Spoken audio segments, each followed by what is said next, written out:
says this: the John Birch Society considers communism only one arm of a master conspiracy in which socialist American insiders are plotting to establish world government.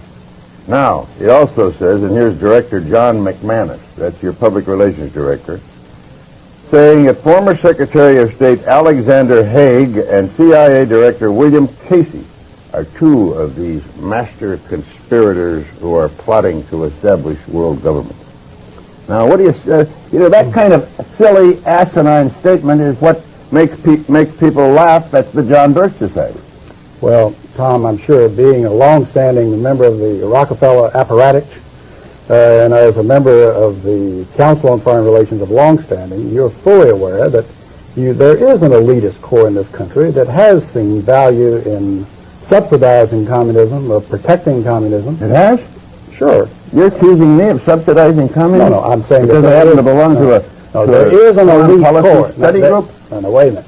There is an elite core in this country that has dominated American society. Well, I'm not one of them. The Trilateral Commission. The Trilateral Commission, Council on Foreign Relations. State Department, I suppose? Well, let's face it, they've dominated the State Department for 40 years, and pretty much openly. All right, but what are they trying to do? Well, their objective is to try to bring about a gradual transition in our society, a dissolving of sovereignty, and a moving steadily to the left on the political spectrum. Well, who are they? The elitist groups that I mentioned, particularly key individuals and policymakers in the Council on Foreign Relations. Is the International Monetary Fund part of this? Well, I would say the International Monetary Fund has certainly been set up for the purpose of facilitating that transfer of sovereignty and transfer of wealth on the road. We elected Mr. Conservative. Let me just finish the point, because otherwise we're going to have a lot of unanswered questions. That you are looking at a group that has worked to bring about a dissolution of national sovereignty on the road to world government.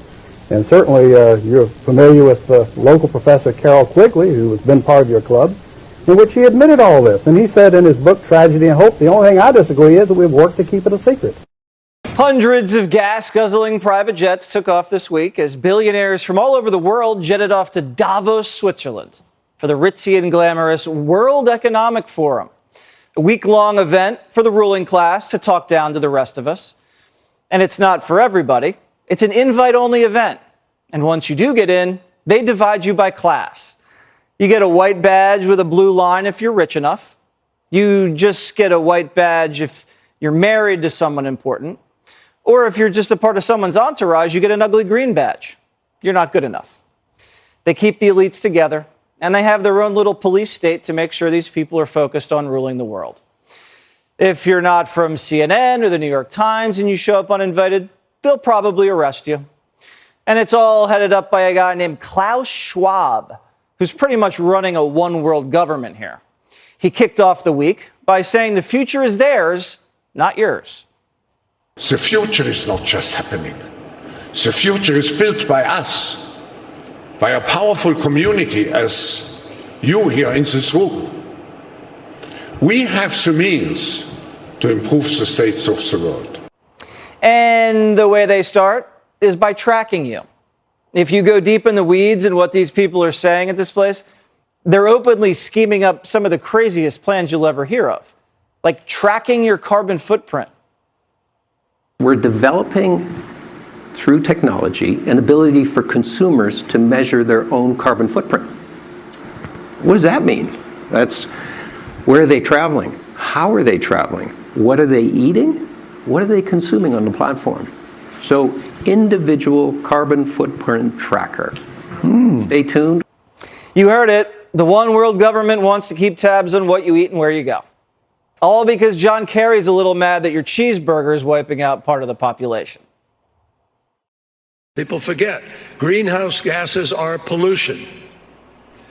And 15 million people a year die because of the quality of the air around the world. We're dealing with a crisis here, folks. It's a crisis made by human beings. Maybe they should take their own advice before jetting off across the world on those private jets, emitting all that carbon. But to them, they have more important things to focus on, like preventing the next pandemic, since it worked out so well last time. If it comes 10 years from now, we should have far, far better diagnostic technology. That is, be able to scale up every country within a month to diagnose their entire population. We're a little distracted right now, so getting the debate going is happening slowly. Yeah, a lot of people are distracted by inflation, food shortages, real problems. But the ruling class at Davos says, don't worry, it's all a part of the plan.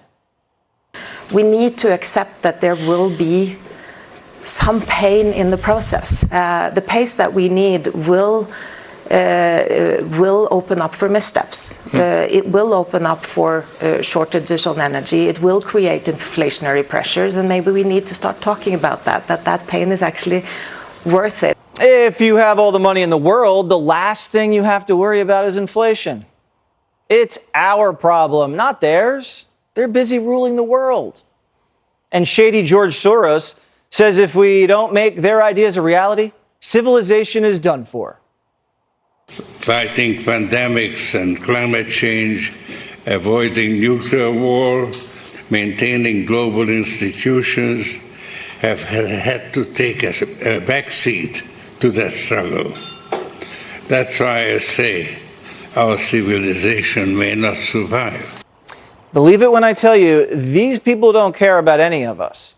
They're just a bunch of globalists hanging out and coming up with too many bad ideas. Rand Paul, Kentucky senator, and he joins me now. Should the American people be scared when the richest people in the entire world get together at a swanky conference and hatch these crazy ideas about how to make our lives better? Well, if they really cared, they could have ridden with me. I was on a plane this morning. I was A category on Southwest Airlines, and hey, that's something. Wasn't a private jet, but they could have saved. When you're on a private jet, they're spending 5 times as much of a carbon footprint.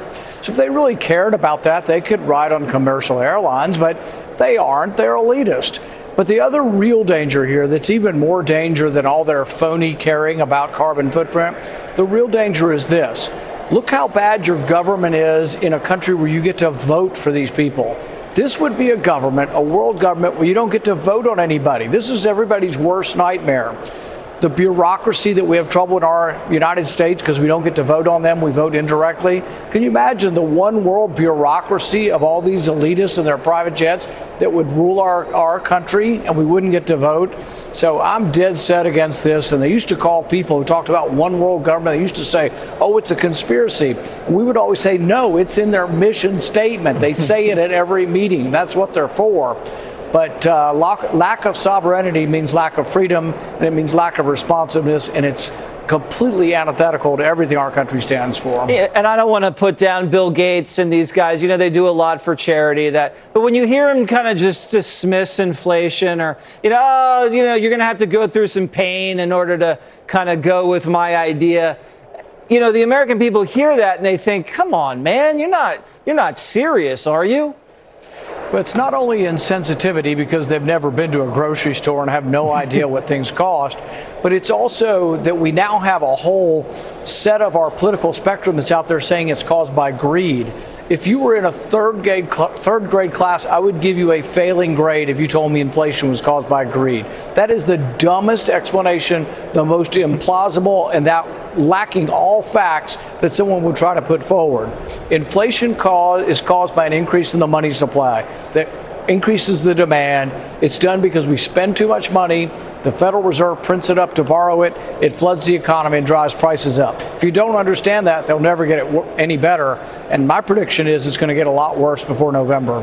What do you think about this tracking technology they're cooking up? They're going to track your carbon footprint. I mean, I think that these liberals are already stressed out enough, Senator. Yeah. Imagine when they find out like everything they do is killing the ozone. I mean, they're going to go crazy. They're going to start yelling at us. Yeah, privacy is not much of a concern for these kind of people. So not only do they want to track you for your carbon footprint, the WHO has announced, they're forming a treaty, and it's going to be this treaty for the next pandemic. But in the next pandemic, it's not going to be a Washington-based mandate on vaccines or a Washington-based social distancing or masks. It's going to be an international one, and they actually want to track everybody with a QRS code. I think that goes beneath the surface right back here, but I'm not sure how they get it in you. But no, I mean, it's no laughing matter. It is very worrisome But whenever they talk about it, they have absolutely no concern for privacy. And you're exactly right. They don't care about the individual. They don't know people like us. They've never been on a bus. They've never been on Southwest Airlines. They've never driven a car. Most of them have never even driven their own car. So these are not the kind of people we want telling the rest of us what to do. All right. Senator Rand Paul from Kentucky flies commercial. Let it be known. Thank you so much, Senator. Of central bank explained that with CBDC as a replacement or a digital currency, they can make the rules of how the currency is used, and they can enforce the rules centrally. Let that sit in centrally. So one great activist said that the implementation of the passports is the end of human liberty in the West, and that is in fact true if we let this control grid go in. Robert F. Kennedy says you can't stop tyranny by complying. And so what I ask you, we cannot comply with the mandates. We cannot comply with the passports. We cannot comply with any part of a financial control grid, whether they change the name from passports and do it with biometrics and ID, whichever way they do it. So this is the fight for freedom and liberty. And what I will tell you again as an investment advisor, most of our wealth in the West comes from the benefits of freedom. And when you give away freedom, you give away anything. When the World Economic Forum says it's 2030 and you have no assets and you're happy, what I hear is it's 2030, we have stripped you of your assets, which may include stripping you of your children, and you're mind controlled. Ladies and gentlemen, don't let that happen.